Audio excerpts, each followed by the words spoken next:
in Crime.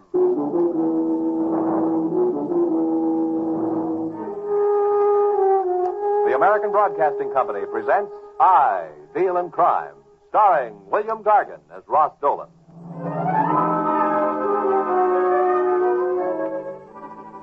This is Ross Dolan speaking about a woman named Abigail Murray. And if you can draw a picture from the name Abigail, your mental photography is probably correct. She's tall, skinny, with a prim mouth and a primmer figure. She and 40 became acquainted quite some time back, and she dresses in solid black. I met Abigail Murray in quite the conventional manner. How do you do? All right, young man, if you're ready to take your feet off your desk and sit up like a gentleman, I'm ready to discuss a business matter with you. Oh, I'm so sorry, madam. I was so interested in your entrance that I forgot my manners. Well, I can see that. You mind if I sit down? No, not at all. Please do. Thank you, Mr. Dolan. You are Mr. Dolan? Yep. I'm Abigail Murray. I live in Norwalk, and I'm here in the city on a visit. I see. Also, I happen to be a school teacher. I thought so, Miss Murray. Please, call me Miss Abigail. I'm used to that. Been used to it for 30 years. Okay. Miss Abigail it is. Now, I want to employ you, Mr. Dolan. You're to be my escort. Are you willing to be that? Well, that depends. Now, we're not going out to nightclubs and places of that nature. If that's what bothers you, I'm not the type. No, I'm afraid you're not. I merely want you to drive me across the city this evening.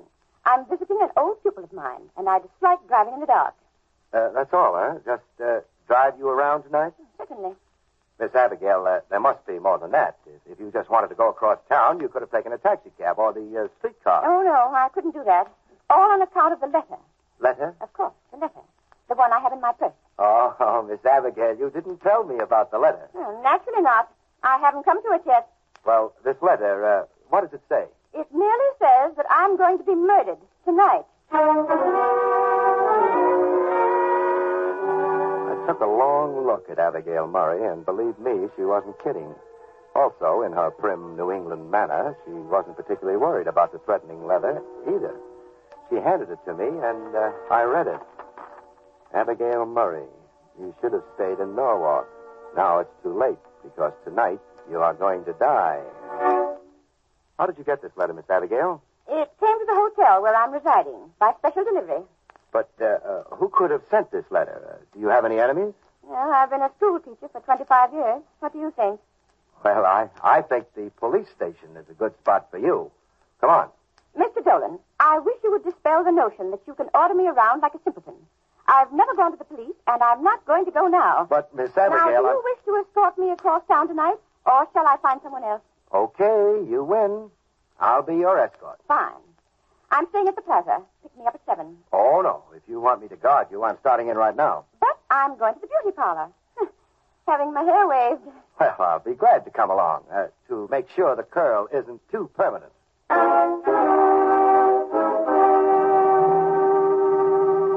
Abigail Murray picked up her bag, stuffed a threatening letter in it, and left my office with me right behind.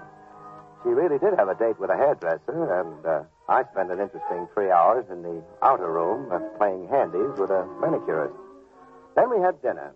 I had a steak fried, while Miss Abigail stayed in New England and had hers boiled. At 8 that evening, we were driving along in her car. You know, Mr. Dolan, this is the first time I've driven my car in the city at night. I know, I can... Hey, look out! Hey, didn't you see that truck? Of course I saw it, but I had the right of way. Oh, fine. After all, it was his duty to get out of my way. They always get out of my way in Norwalk. Yeah, I don't blame them. By the way, just where are we going? To visit an old pupil of mine at 327 Kendall. His name is Richard Way. He's been seriously ill. When he heard I was going to visit the city, he invited me to come and see him. Would he be the person who sent you that letter? Richard? Oh, hardly. He has the general courage of a field mouse. Well, we'll turn here and take a shortcut to the park. I enjoy parks at night. I would never have believed it. Oh, Miss Abigail, slow down a little. Why? Slow down, that's all. Well, but why? There's a car in back of us. You think there's something wrong? Motion him to go around us. He's been trailing us the last few blocks. Very well.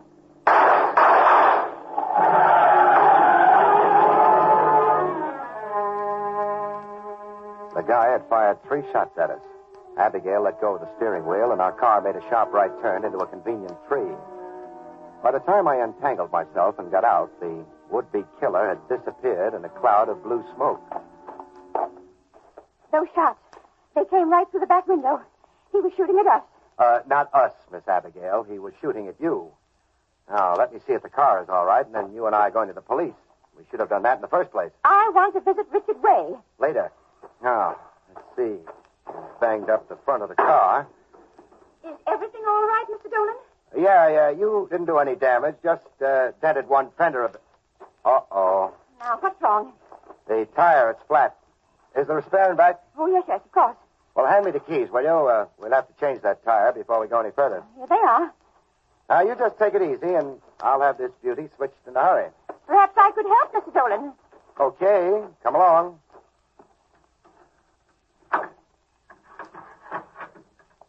Now, we'll just take this wrench, find the jack, and get back, Miss Abigail. Why? What's wrong, Mr. Dolan? What's that bundle in there? That's no bundle. That's the body of a man. A man? Well, tell him to come out immediately. I don't believe it would do any good. He's dead.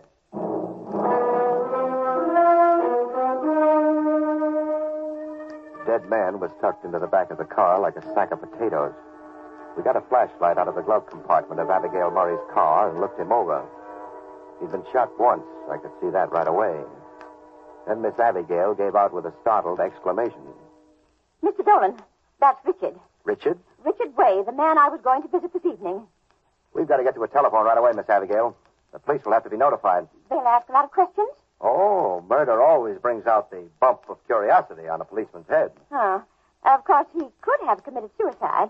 Oh, sure. This would look like suicide to anyone. The man shoots himself through the heart, then he climbs into the back of your car, pulls down the door, and locks it from the outside. Try again, Miss Abigail. I've got it. That's how I was going to be murdered. You mean they mistook Richard Way for you? No. Don't you see? The person who wrote me that letter killed Richard Way. They put his body in my car. They knew it'd be found back there. I'd be accused of murder. I don't know. It sounds like a long way around to arrange a murder frame. Well, let's lock this back and get out of here. We're quite a ways into the park, Mr. Dolan. Do you think it's safe to walk? It is, if we walk where there isn't a road. I don't think our friend would leave his car. Uh-oh. A car. He's come back. Out of sight, quick. Is it the same man? I don't know. I can't see good enough. Oh, come on, Miss Abigail. We've got nothing to worry about now. But the man in that car, he'll see us. I want him to see us. That car happens to be a prowl car. All right, you two. What are you doing back there? Is this your car? That happens to be my car, officer. Oh, it happens to be your car, eh? Don't you know it's against the law to park off this road? We had a flat tire, officer. Flat tire, eh? And you were looking for your spare back there, huh? In the bushes. Officer, I'm Ross Dolan, the private investigator. So what? Somebody fired a gun at us while we were driving through here. You can see the bullet holes in the back window. Go on. I got out and opened the back to get at the spare tire. There's a dead man in there. So you looked inside and found it. Did you say dead man? Yeah. I'll have a look in the back of your car. Come on, both of you. But, Mr. Officer... Come on, I said. Now unlock that turtleback. Okay.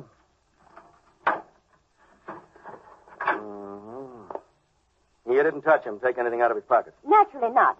Do I look like the sort of person who would touch a dead man? You look like the sort of person who's coming down to headquarters and have a little chat. Headquarters? Why, this is disgraceful. Miss Abigail, if you only let me... One might think that Mr. Dolan and I were murderers. Yeah, one might think you were.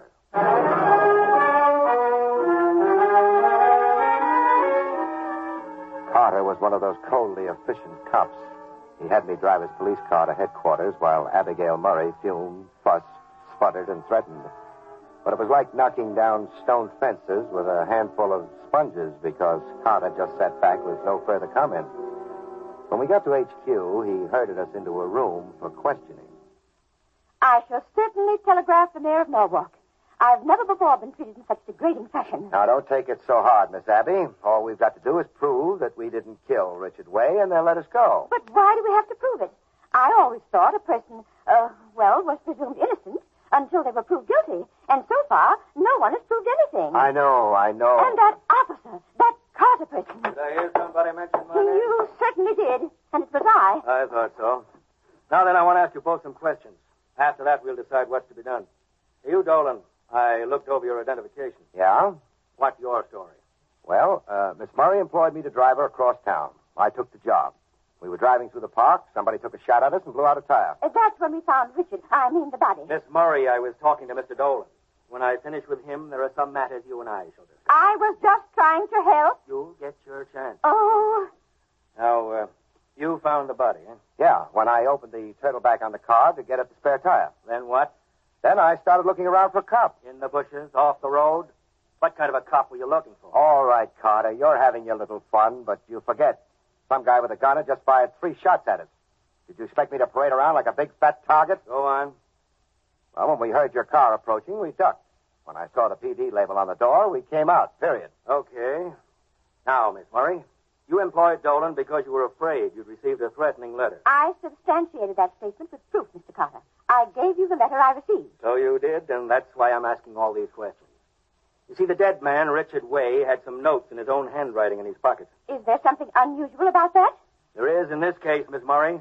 Comparing the handwriting on the notes with the letter you received, we came to the conclusion that they were both the same. What? The man who threatened you by mail was the man you found dead in your car.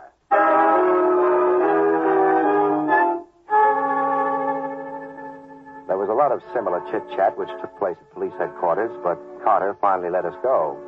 He warned us not to leave town, which was a little ridiculous because I have an office here, and Miss Abigail told Carter she wouldn't miss the fun at this point for a carton of eggs. I took her back to the plaza and went home to my apartment, wondering what would happen next. An hour later, it turned out to be a blonde. I'm Fay Murray. You're Ross Dolan. And this is pretty late at night. What's on your mind, little lady? Don't little lady me, Dolan. Where's my aunt, Abby? Abby? Oh, you mean Miss Abigail. Yes, I mean Miss Abigail. Where is she? Well, the last I saw of her, she was digging a flannel nightgown out of her telescope bag down at the Plaza Hotel. Get out of the way. I'm going to search your apartment. You're going to what? Move, I said. Now, just a second. You can't come Shut fussing up. in Where here. is she? Try my refrigerator. She's probably hiding behind an ice cube. I'm not going to waste time on you, Dolan. I came here to find my aunt. And if you don't turn her up in 30 seconds, I'll phone the police. I wish you would. And while you're calling, enter a complaint for me, too. I know all about you. You're one of those ruthless private detectives. You're 1 degree removed from a crook. You take money under tables and under false pretenses. And I'm going to turn you over my knee and spank you if you don't stop that. Now, what's this all about? You mean you don't know where Aunt Abby is? The last time I saw her, she was ready to hit the sheets for a full complement of slumber. What gave you the idea she was here? But I called her at the hotel. She didn't answer. How'd you get up here? A man answered Auntie's room. He said that she'd come up here, that you'd forced her to come with you. Me? Force Miss Abigail to do anything she didn't want to? Why, that little old gal has a mind all of her own. But then, who was the man in her hotel room? That's what we're going to find out. He's at the plaza. I just told you that. Oh. Dolan, are you sure you took her home? I certainly am. I wonder what could have happened to her. Plaza Hotel? Miss Abigail Murray, please. One moment. Did she answer? Give her a chance, will you? Well? Well? No answer yet. I'm sorry, sir, but Miss Murray is not in her room. Do you wish to leave a message? Yeah. Have her call Ross Dolan when she comes in. Yes, sir. Oh, and one more thing. Did you see Miss Murray a little earlier this evening with a man? A man? Let me think. Oh, yes. I saw her earlier. She came in with a big, beefy character wearing a wrinkled gray suit and a brown hat. Would you know him, sir? I would. It happens to be me. Oh, no, sir. You mean it was I? It was me, and don't you forget it. She's not there, is she? No, and the clerk doesn't seem to remember her going out. Well, in that case, Mr. Dolan, I'm sorry I bothered you. Good night. Boy, she certainly was in a hurry. I wonder. Hey, Miss Murray, I want to ask you if...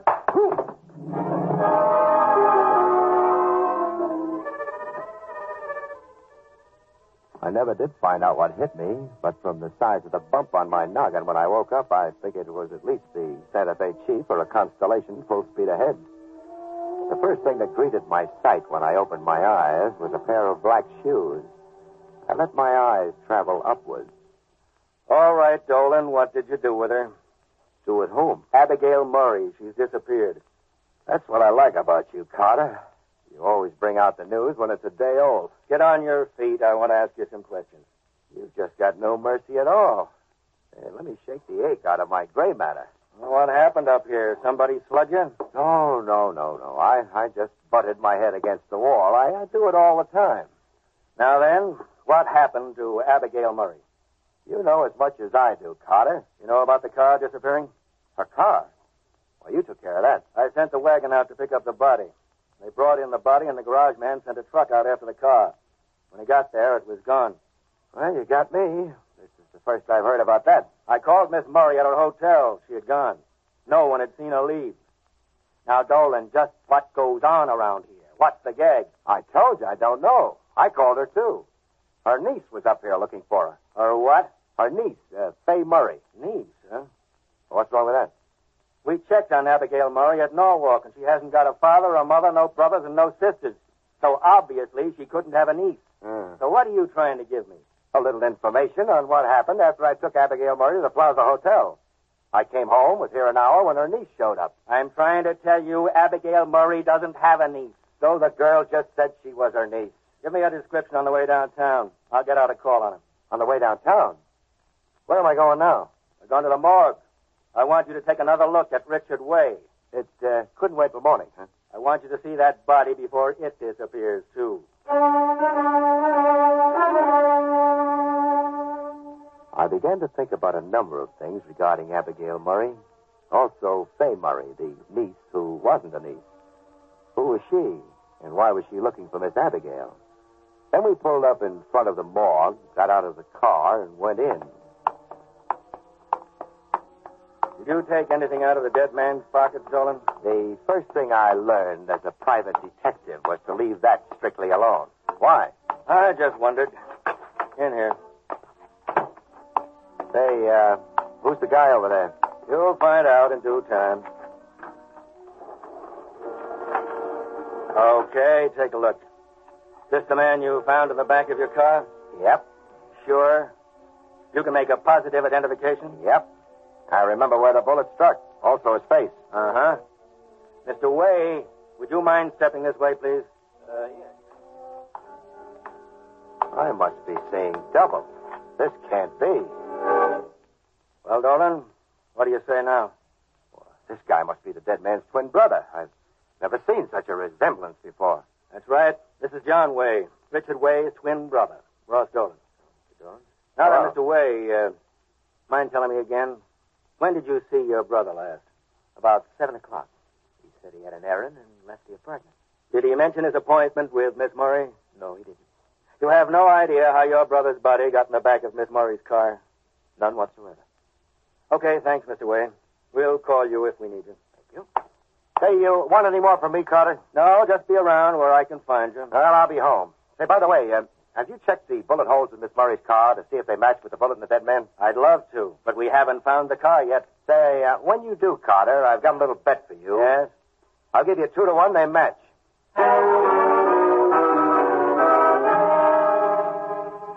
I walked out of the morgue onto the street, leaving a very puzzled Carter standing there, but no more puzzled than a private eye named Dolan. The street was dark and forbidding. The lights in that district were black with age, and the buildings were dark and gloomy. I wondered how one twin felt when the other one died, because I'd read stories about the invisible threads which bound such people together.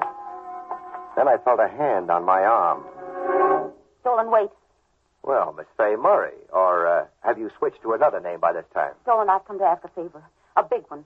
And I'm going to ask one of you. Just turn around and walk back into that morgue. There's a cop there named Carter who'd just love to meet you. Please, Dolan, listen to me. Forget all about Miss Abigail. You mean your aunt? Or aren't you the niece who isn't the niece? I can't explain anything to you right now, but if you'll promise me something, I'll tell you the whole story in a few days. Well, that's so kind of you. I get shot at, hit over the head, dragged around by the police, lose sight of my client, and you want me to wait. What for? This is a matter of life and death, Dolan. I'm asking you to forget about everything that's happened. So?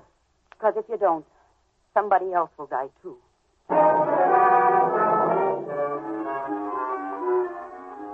Fay Murray, if she was Fay Murray, had one great trick. She could disappear like nothing I've ever seen before. By the time I opened my mouth to ask another question, she'd melted away like a bonbon on a hot rock. I went down towards the lighted corner, and 10 minutes later was in a taxicab. I retraced the same route I'd taken earlier with Miss Abigail, When the cab got to the spot where the shooting had occurred, I got out and looked around. But there was nothing to look at, so I got going again. I remembered Miss Abigail mentioning the address of Richard Way. It was 327 Kendall, on the other side of the park. I got out a block away.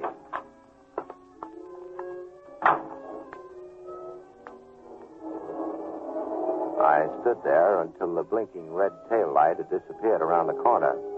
I wanted to be sure no one had followed me.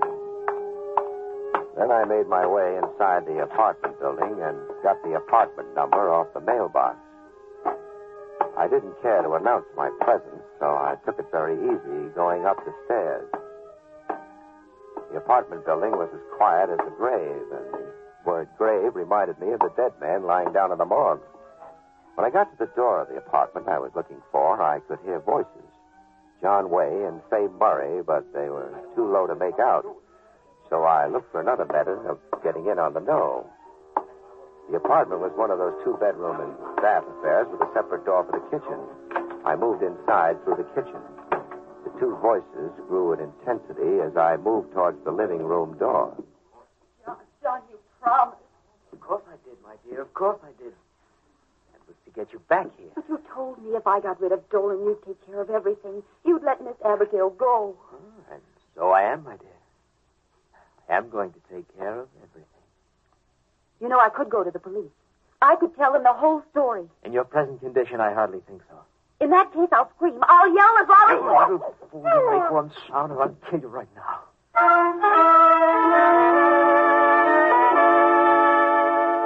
I took a chance and moved closer. What I saw surprised me, because the girl was tied in her chair, hand and foot, while John Way held his hand over her mouth. I started inside, but he was quicker than I was. Put up your hand. One move and I shoot. Dolan, I told you. You, come here. Sure. So, you just couldn't take Fay's advice. You had to come around here snooping, huh? I'm beginning to figure a lot of things, Way. You killed your brother. Well, you're very observing. Where's Abigail Murray? What'd you do with her? Oh? You want to know where Abigail Murray is, do you? Yeah. You know, I think I'll arrange for you to find out. I'll go a step further. I'll arrange for you to go with her. Well, she's still alive then, huh? Where is she? In the turtle back of a car. I put her there. Hey, what's the matter with this guy, Fay? Is he off his crunk? Say, if you say I'm insane, I'll kill you right here. So, that's the way it is. You think I'm insane, too, don't you? Perhaps I am. All my life, it's Richard this, Richard that, Richard the other thing. So I killed him. Now, you're in pretty deep, mister. Better hand me that gun. Oh, you think you're sly, don't you? You think I'm going to just hand it over like that? I'm not. No? No. No, I've got it all set up. You, Fay, and Abigail are taking a little drive with me. Only I'm coming back alone. You stole the car, huh? Before the cops came back. Of course. That was very clever of me, don't you think? You answered the phone in Abigail Murray's room when Fay called her, didn't you? Of course. I dropped in to see my old teacher. We were such pals, you know. She always gave me such good marks. You're quite a clever guy. How'd you get her out of the hotel? Down the back way, servant's entrance. Oh, it's quite deserted. I arranged that, too. Then you came over and conked me on the head, huh? Yes, after I locked up Miss Abigail in the car. Well, you get around, Mr. Way. You see, I followed Fay. I thought she might do something silly like employing you. But I prevailed upon her to forget it. Didn't I, my dear? You lied to me. You told me that if I got rid of Dolan, you'd let Miss Abigail go free. Oh, no. No. What I said was that I'd see that Miss Abigail was free. And she shall be. Because one is free when one is dead. What are you going to do? Drive the car in the river.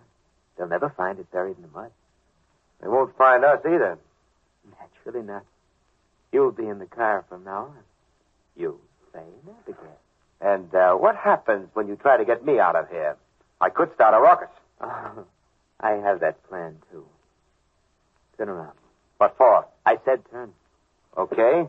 Now what happens? going to hit you over the head. Not too hard, but just hard enough to keep you quiet for a while, I guess. No, drop it! You fool! You think you can make me? I think I can.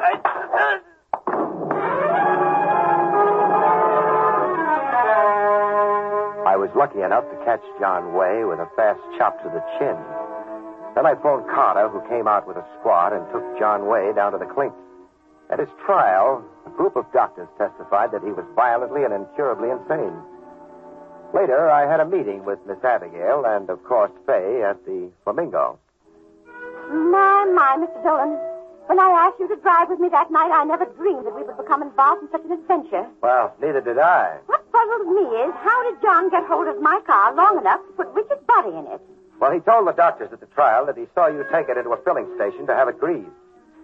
He represented himself as your brother, took the car, put his brother's body in it, and returned it to your hotel. Think of that. Why did he hate you so much, Miss Abby? And why hate his brother?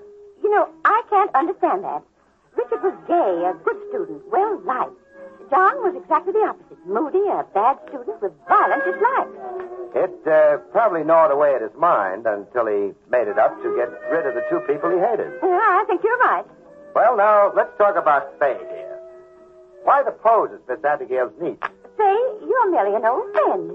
Why did you say you were my niece? Only because I thought it might carry weight with Mr. Dolan. Only I was weighed and found wanting. Oh, purely in a business sense. Try me on the social time sometime. Tonight? The sooner, the better. And, of course, I'm coming along, too. Do you know, I've never been to a nightclub. I've never even done the rumba. Now, take it easy, Miss Abby. How do you know you like it? Oh, I shall. After all, a girl my age can get into trouble, too. Yeah, you can say that again. Good night, folks.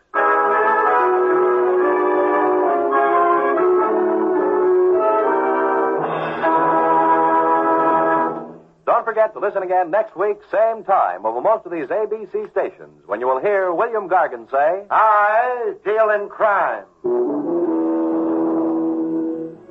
I Deal in Crime, starring William Gargan as Ross Dolan, is a special presentation of the American Broadcasting Company. It is written and directed by Ted Hediger. Special music is arranged and conducted by Rudy Schrager.